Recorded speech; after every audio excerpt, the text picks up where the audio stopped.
Assalamualaikum warahmatullahi wabarakatuh.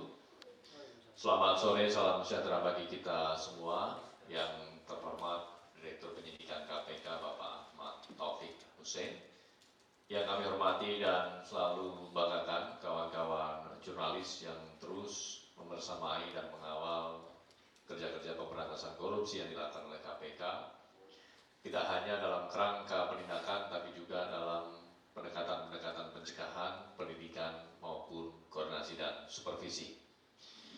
Sebagai bentuk keterbukaan informasi publik, pada hari ini kami akan menyampaikan secara lengkap terkait dengan pengembangan perkara dugaan tindak pidana korupsi terkait pembayaran komisi terhadap asuransi perkapalan milik PT Pelni oleh PT Jasindo. Penanganan perkara ini tentunya juga menandakan bahwa KPK tidak hanya masuk di ruang-ruang kementerian lembaga, pemerintah daerah, tapi juga masuk ke sektor bisnis, termasuk di lingkup BUMN, BUMD, dan sebagainya. Untuk itu kami persilakan kepada Bapak Ahmad Taufik Hussein untuk menyampaikan secara lengkap, secara utuh bagaimana konstruksi perkara ini dan juga pihak-pihak yang ditetapkan sebagai tersangka dan dilakukan penahanan. Silakan Pak Taufik. Ya, terima kasih Mas Budi. Assalamualaikum warahmatullahi wabarakatuh. Selamat sore, salam sejahtera buat kita semua. Terima kasih hari ini kita bertemu lagi dalam rangka menyampaikan konversi pers pengembangan penyidikan perkara dugaan tindak pidana korupsi terkait pembayaran komisi terhadap asuransi perkapalan milik PT Pelni oleh PT Jasindo tahun 2015 sampai 2020. Jadi kita beralih dulu ke perkara yang sudah carry over ya. Kemarin kita sudah peristiwa yang lidik tertutup, tertangkap tangan. Ini juga kami ingin menyampaikan kepada rekan-rekan, kepada masyarakat semua bahwa komitmen KPK terhadap perkara-perkara yang sudah lama dan belum selesai, artinya carry over, kita akan tetap selesaikan. Ya, mudah-mudahan kalau memang bisa diselesaikan di tahun 2026, kita akan upayakan untuk penyelesaiannya. Ini sejalan kemarin dengan penyampaian di konversi pers laporan capaian kinerja oleh pimpinan yang rekan-rekan juga sudah ikuti bersama, bahwa memang perkara tunggakan, perkara yang ada di Direktorat Penyidikan itu sangat banyak begitu. Tetapi memang sumber daya manusia terkait kebutuhan jumlah penyidikan yang memang belum bisa dipenuhi oleh lembaga, karena memang mesti ada kegiatan-kegiatan pendidikan, pelatihan yang membutuhkan waktu, tetapi kita tetap komitmen yang menjadi tanggung jawab pekerjaan dan di Direktorat Penyidikan kita akan selesaikan.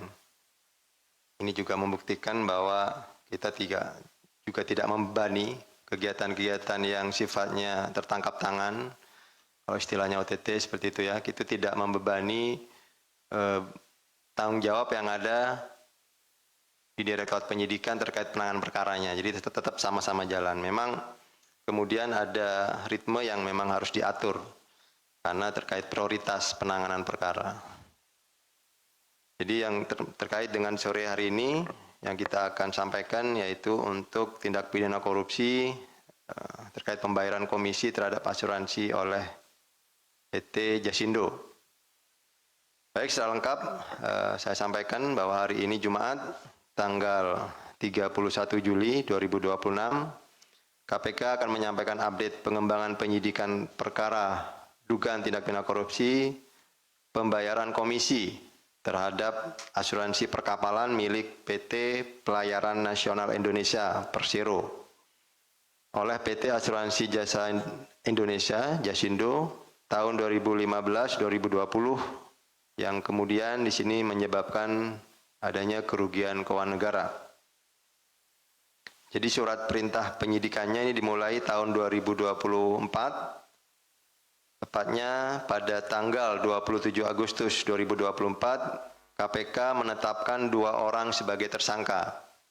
Yang pertama yaitu Saudara SHT selaku Direktur Operasi Retail PT Jasindo tahun 2013-2018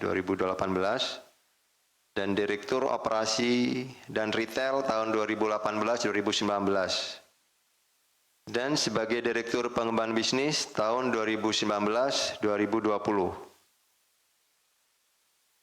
Yang kedua, Saudara TSP selaku pemilik dan pengendali Mitra Bina Selaras. Untuk perkara di atas, Saudara SHT dan Saudara TSP sudah berproses di persidangan dan telah berkekuatan hukum tetap atau sudah inkrah.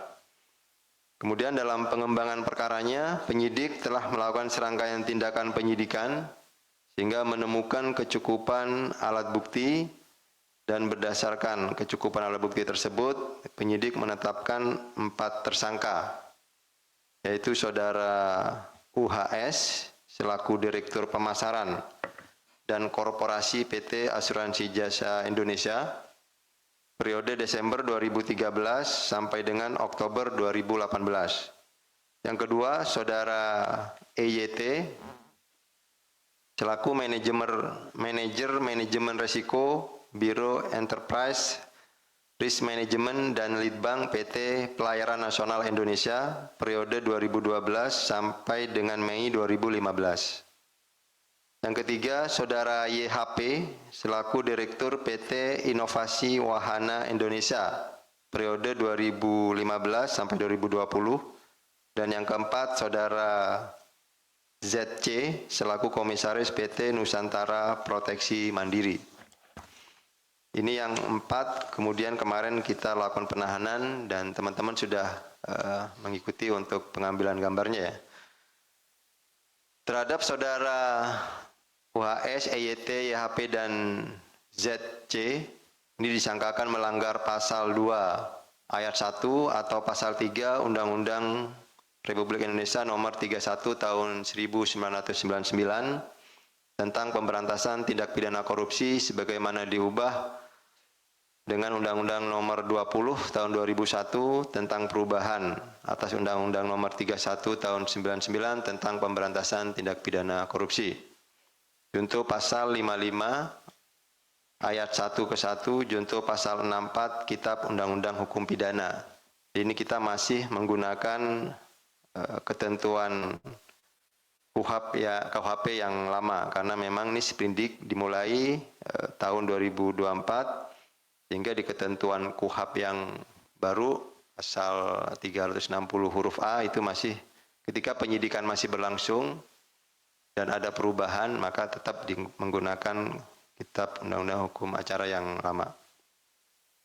Kemudian terhadap keempat tersangka dilakukan penahanan kemarin untuk 20 hari pertama terhitung tanggal 30 Juli sampai dengan 19 Agustus 2026 di Rutan Cabang Gedung Merah Putih KPK.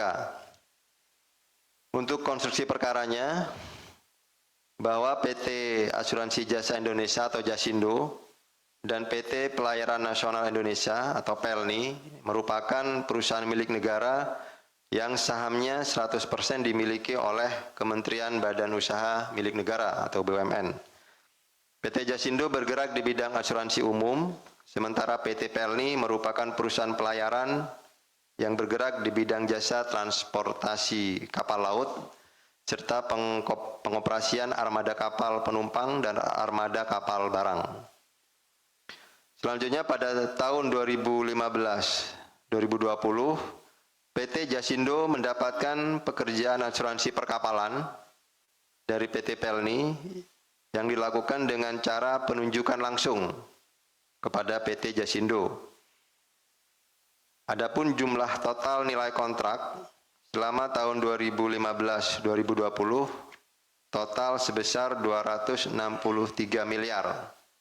Jadi PT PELNI itu mengasuransikan kapal-kapalnya kepada PT Jasindo atau Jasindo yang merupakan perusahaan jasa asuransi. Bahwa jenis asuransi yang diberikan oleh PT Jasindo kepada PT Pelni tahun 2015 sampai dengan 2020 adalah asuransi Merenhal, yaitu asuransi yang menjamin, yang dijamin oleh asuransinya itu tenggelam, terbalik, terbakar pada rangka dan isi kapal milik PT Pelni. Jadi ini jaminan yang diasuransikan, termasuk asuransi wreck removal and pollution terkait dengan pengangkatan kapal yang tenggelam dan pencemaran laut yang ditimbulkan oleh kapal milik PT Pelni. Jadi yang ada dalam kontrak asuransi antara PT Pelni dan Jasindo seperti itu untuk yang dijaminkan. Kalau istilah di jaminan di mobil atau motor itu all risk gitu ya. Ini tadi rinciannya seperti itu. Bahwa sehubungan dengan pekerjaan pengadaan jasa asuransi tersebut, Saudara UHS selaku Direktur Pemasaran dan Korporasi PT Jasindo telah memerintahkan untuk mengeluarkan dan membayar komisi. Ini ada komisi agen yang tidak seharusnya dikeluarkan, sehingga ini merupakan komisi fiktif begitu, seolah-olah dikeluarkan untuk komisi. Jadi seolah-olah dibuat ada komisi yang mesti dikeluarkan oleh PT Jasindo. Tapi ini rupanya fiktif dan diketahui dari berdasarkan hasil penyidikan ini sudah digunakan kembali dari komisi agen asuransinya digunakan oleh pejabat-pejabat di PT Jasindo. Ini dilakukan dalam kurun waktu 2015 sampai dengan 2020. Adapun pembayaran komisi agen dilakukan dengan cara dibayarkan kepada PT Catur Lumintu, PT Morokabi Media Indonesia, dan PT Nusantara Proteksi Mandiri. Ketiga perusahaan agen asuransi tersebut diketahui tidak melakukan pekerjaan apapun. Jadi tidak melakukan pekerjaan sebagai agen asuransi dalam pekerjaan pengadaan asuransi antara PT Pelni dan PT Jasindo. Bahwa diketahui komisi agen yang telah dibayarkan kepada PT Catur Lumintu dan PT Nusantara Proteksi Mandiri itu kemudian dikembalikan kepada PT Jasindo cabang Jakarta Menteng sebesar 93% sampai 95%. Sementara perusahaan agen asuransi hanya menerima bagian sebesar 5 sampai 7%. Kemudian atas pengetahuan dan perintah dari Saudara UHS, komisi agen yang dikembalikan tersebut digunakan untuk kebutuhan operasional kantor cabang dan juga mengalir kepada dirinya, UHS, kemudian kepada Saudara ZC, Saudara YHP, dan Saudara EYT. Bahwa berdasarkan perhitungan yang dilakukan oleh BPKP, Badan Pengawas Keuangan dan Pembangunan, selaku ahli yang diminta oleh penyidik untuk menghitung kerugian negara, telah timbul atau terjadi kerugian negara atas perbuatan melawan hukum dari kontrak yang dilakukan oleh PT Pelni dan PT Asuransi Jasindo atas asuransi kapal milik PT Pelni dan menyalahgunakan wewenang dengan nilai sebesar 15,602 miliar. Jadi ini sudah ada hasil PKN yang dilakukan oleh ahli auditor dari BPKP terkait dengan konstruksi perkara korupsi di Jasindo dan PT Pelni, sehingga kemudian terhadap proses penanganan perkaranya sudah hampir 80% dan kemarin sudah dilakukan penahanan oleh penyidik, sehingga proses berikutnya adalah penyidik akan fokus kepada penyelesaian perkaranya dan juga tentunya pemulihan atau aset recovery dari kerugian negara yang ditimbulkan atas perbuatan TPK antara PT Jasindo dan PT Pelni. Demikian yang dapat saya sampaikan. Saya kembalikan ke Mas Budi selaku jubir. Terima kasih. Terima kasih Pak Dirdik yang telah menyampaikan secara lengkap dengan konstruksi perkara dan juga pihak-pihak yang kemudian dilakukan penahanan, di mana dalam perkara ini telah mengakibatkan kerugian keuangan negara sebesar 15,6 miliar dari total kontrak 263 miliar pada tempus 2015 sampai dengan 2020. Baik, kawan-kawan jurnalis, kita akan buka sesi tanya jawab, sesi pertama terkait dengan perkara ini. Silakan. Satu Mas Rio, satu-satunya. Silakan Mas Rio. Ya, Rio, selamat sore Pak Taufik, Mas Budi, Rio dari Antara. Mau mastiin aja berarti Pelni pengadaan ke Jasindo, Jasindo terima, terus Jasindo meng-hire 3 agen tersebut, yang akhirnya ada skema untuk 90% tadi ke cabang Jakarta. Atau gimana Pak Taufik? Makasih. Terima kasih. Satu-satunya penanya dan satu-satunya pertanyaan. Terima kasih Mas Rio. Silakan Pak Dirdik. Baik, terima kasih Mas Rio. Jadi konstruksinya adalah bahwa PT Pelni ini dalam rangka mengasuransikan kapal-kapalnya, ini menunjuk langsung PT Jasa Asuransi tentunya ya, Pak. Kan banyak jasa asuransi, tapi ini langsung menunjuk PT Jasindo. Disitulah kemudian di hasil penyidikan ditemukan perbuatan-perbuatan melawan hukum dalam rangka baik penunjukannya, kemudian dalam konteks penggunaan pembayarannya. Jadi modusnya adalah PT Jasindo ketika menerima premi dari PT Pelni ini dibuat seolah-olah PT Jasindo itu meng-hire agen asuransi. Tercatat di hasil penyidikan itu sebetulnya ada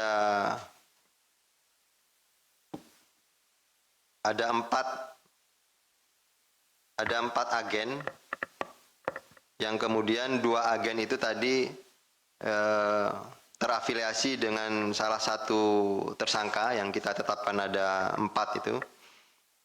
Kemudian satu agen juga terafiliasi dengan salah satu direktur yang ada di PT Jasindo. Dan satu memang betul-betul adalah agen asuransi. Tetapi ditemukan bahwa PT Jasindo ini hanya menunjuk agen-agen ini hanya untuk mengeluarkan sejumlah uang yang tadi diketahui sebesar 15 miliar 602 juta itu adalah komisi yang seolah-olah dikeluarkan oleh Jasindo kepada agen. Nah, itu menjadi salah satu yang dianggap oleh auditor sebagai keuangan negara.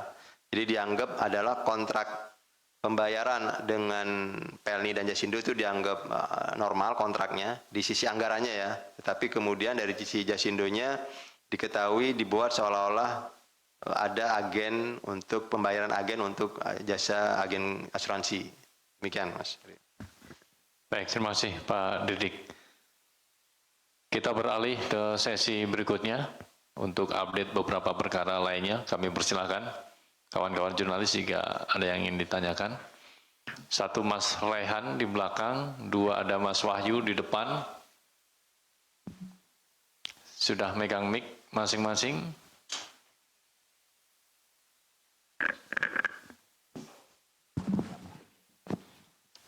Silakan Mas Rehan, langsung ke pertanyaan. Selamat sore Pak Taufik, Mas Budi. Selamat sore Mas Rehan. Ada beberapa kasus yang mau saya tanyakan. Yang pertama itu terkait kasus Bea Cukai Pak. Itu kan kemarin Kamis kan Ahmad Dedi kan diperiksa gitu.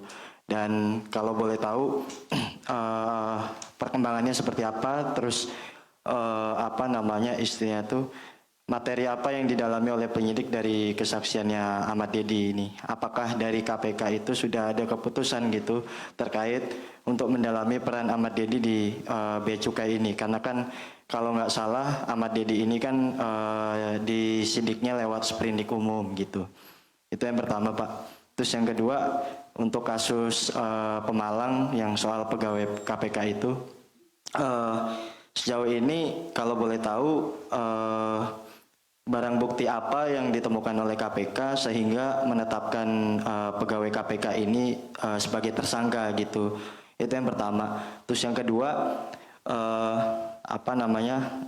ini nanti kan dia kan kalau nggak salah ini adalah polisi aktif gitu. Nah ini koordinasi antara KPK terkait status kepegawaiannya sebagai instansi Polri itu seperti apa gitu. Apakah nanti akan melibatkan divisi Propam untuk di PTDH atau bagaimana gitu. Mungkin itu aja Pak, terima kasih. Baik, terima kasih Mas Rian. 2 poin pertanyaan, perkara BC dan Pemalang. Yang kedua, kita ke Mas Wahyu, silakan. Assalamualaikum warahmatullahi wabarakatuh. Saya Wahyu dari kabar6.com. Saya pertanyaannya nggak banyak juga nggak jelimet ya. Pertanyaan saya mengenai update di kasus Pokir di Jawa Timur ya. Ini kapan Anwar Sadat ini akan diperiksa sebagai tersangka dan kapan dia akan dilakukan penahanan oleh KPK? Dikarenakan sebelumnya kan Mahrus sudah ditahan oleh KPK, artinya mungkin dari gelombang yang ketiga mungkin ya. Dan yang kedua adalah, ini sebenarnya pertanyaan lama yang hingga saat ini belum terjawab. Bahwa pada hari kemarin Gubernur Riau, Abdul Wahid, telah divonis selama 2 tahun. Pertanyaannya apakah KPK akan mengajukan banding atas vonis tersebut atau tidak? Dan yang kedua, mengenai fakta persidangan yang terungkap dalam persidangan tersebut, di mana beberapa saksi, termasuk si Ferry Yunanda, yang ditugaskan untuk mengumpulkan uang hingga 600 juta yang konon atas perintah dari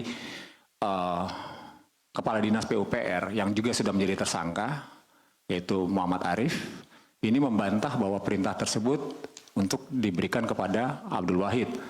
Demikian pula disampaikan oleh tersangka Muhammad Arif dalam pledoinya bahwa